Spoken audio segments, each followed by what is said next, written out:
One may say, when releasing a product to the market, you want it to be either exceptional or downright bad. Anything in between is just another forgettable release. And the RX 570, when first released in 2017, was exactly that.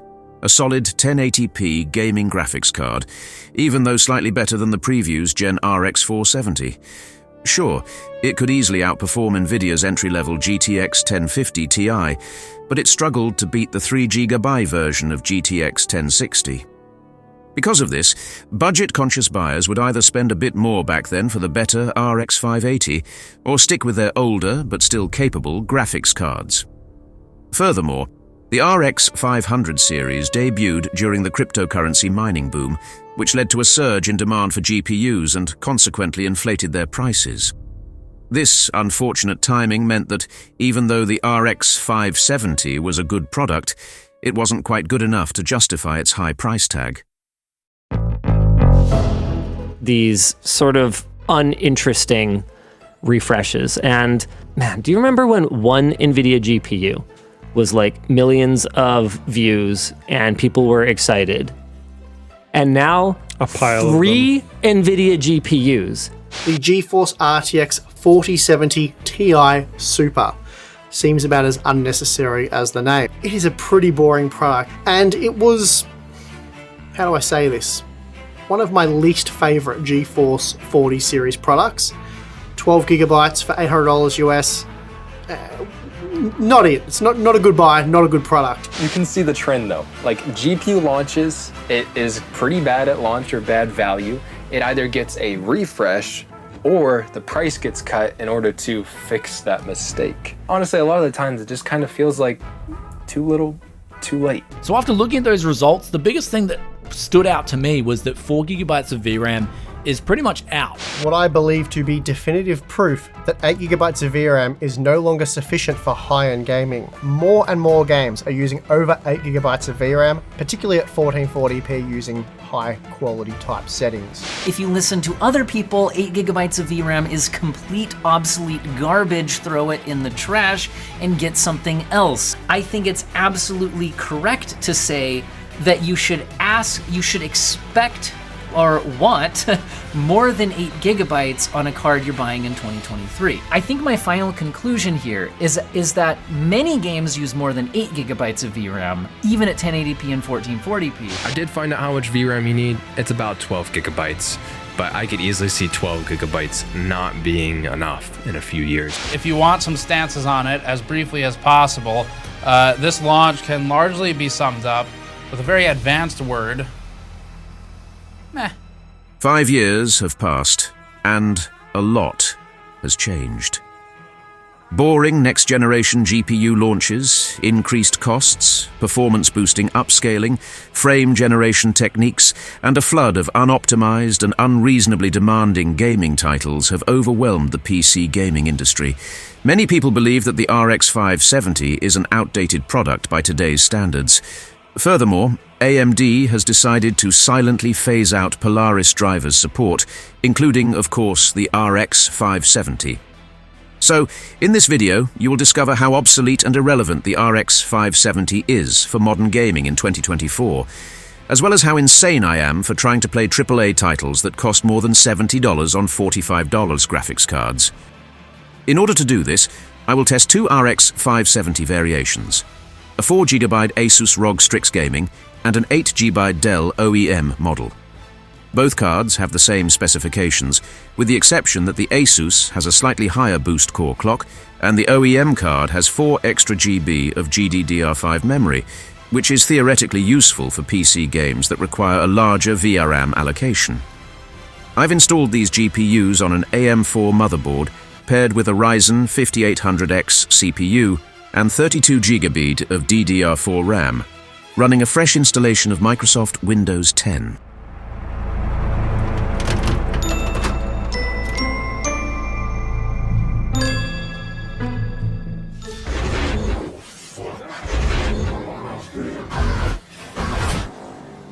Alan Wake 2 is one of the first PC games that introduced Mesh Shaders 605, which is an advanced rendering technique that is able to mesh up with the performance of any GPU that doesn't support this feature, including, of course, our RX 570s.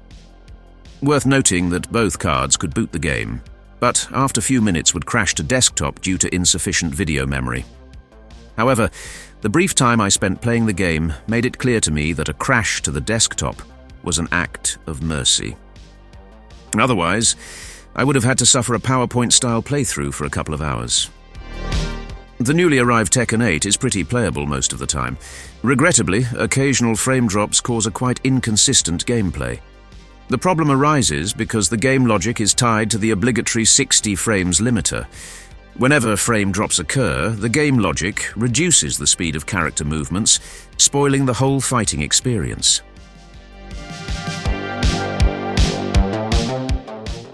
Ghost of Tsushima is another console port released recently, that even at 1080p lowest settings will get choppy pretty frequently, running on an RX 570.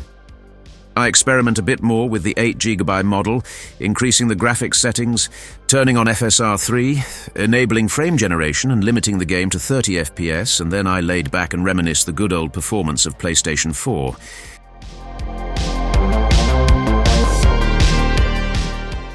Even recent mid-market video games, such as RoboCop Rogue City, will make the RX 570 struggle to maintain acceptable performance.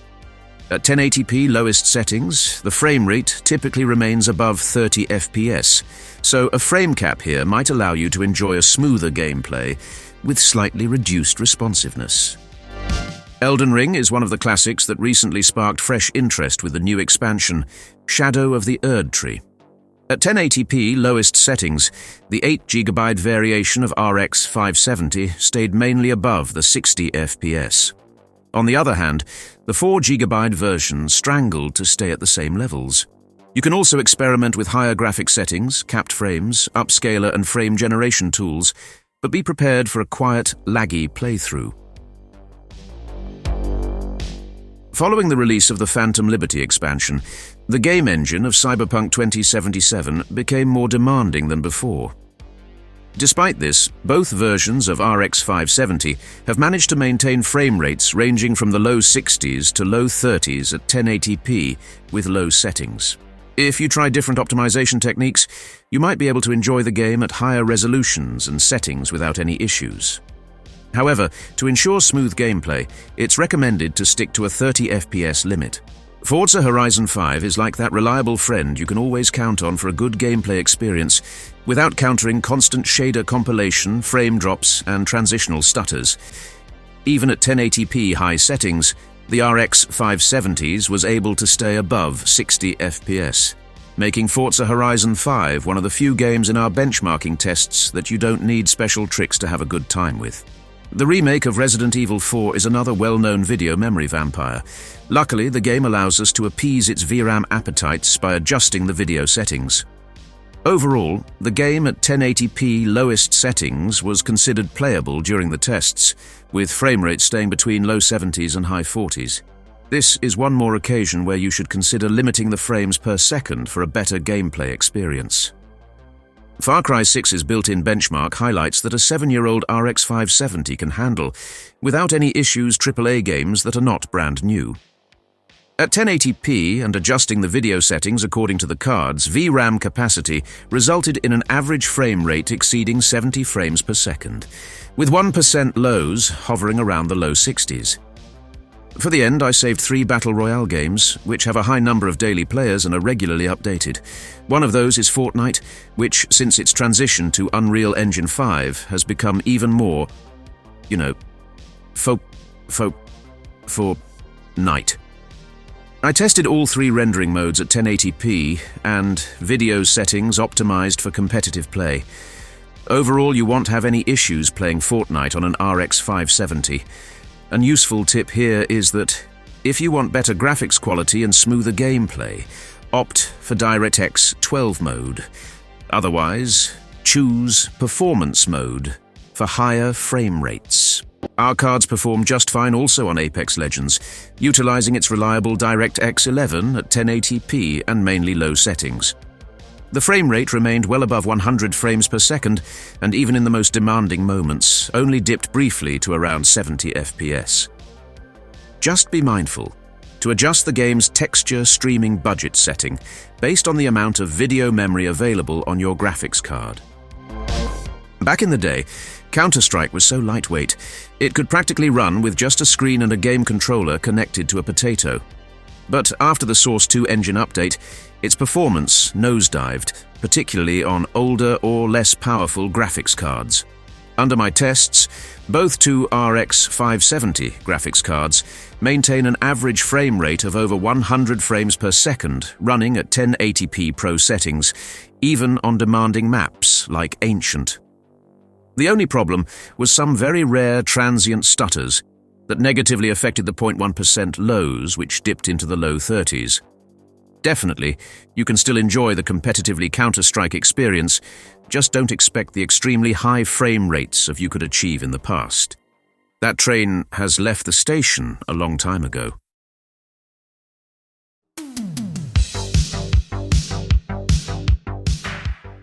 Out of the 12 games of the benchmarking suite, only Alan Wake 2 was unplayable. The rest of the games that released after 2022 could run, but I had to significantly reduce the graphics quality to maintain the average frames per second at acceptable levels.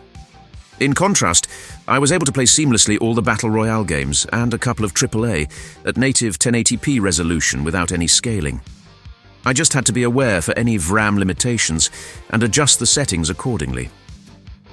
Talking about VRAM, the 4GB difference between the OEM RX 570 and the Asus one wasn't a significant factor in terms of gaming performance. Any observed discrepancy was likely a very small difference in the 1% and 0.1% lows, slightly favoring the 8GB version. This is mainly because the graphics processing unit performance was the primary limiting factor for the RX 570 under my tests, rather than the amount of video memory. In conclusion, 7 years ago, AMD's mid-range Polaris GPU was a solid option for 60 FPS, 1080p gaming, with few compromises in video settings. However, in 2024, if you want to play the latest and greatest demanding PC games, the RX 570 will barely offer 30 frames per second at the same resolution, even with the lowest graphics quality settings. Applying advanced upscaling techniques and frame generation boosters will not significantly improve performance. From this point of view, purchasing an RX 570 today would be a pointless buy.